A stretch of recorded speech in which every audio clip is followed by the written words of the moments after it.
వేపగుంటలోని GVMC 94వ వార్డులో విషాదం చోటు చేసుకుంది. గండ్రెడ్డి సత్యవతి అప్పు ఇచ్చి వసూలు చేసుకోలేక ఆత్మహత్యకు పాల్పడింది.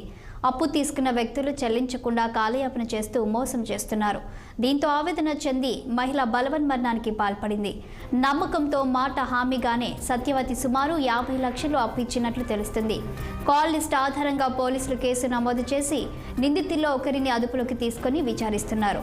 సత్యవతి ఆత్మహత్యతో ఆమె 2 పిల్లలు కన్నీరు మున్నీరుగా విలపిస్తున్నారు.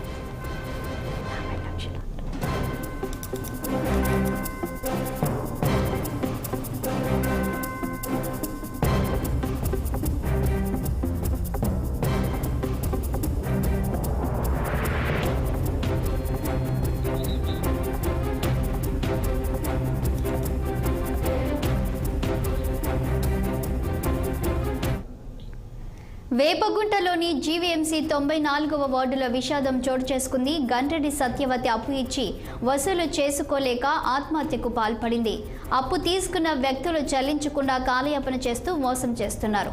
దీంతో ఆవేదన చెంది మహిళ బలవన్మరణానికి పాల్పడింది. నమ్మకంతో మాట హామీగానే సత్యవతి సుమారు 50 లక్షలు అప్పు ఇచ్చినట్లు తెలుస్తుంది.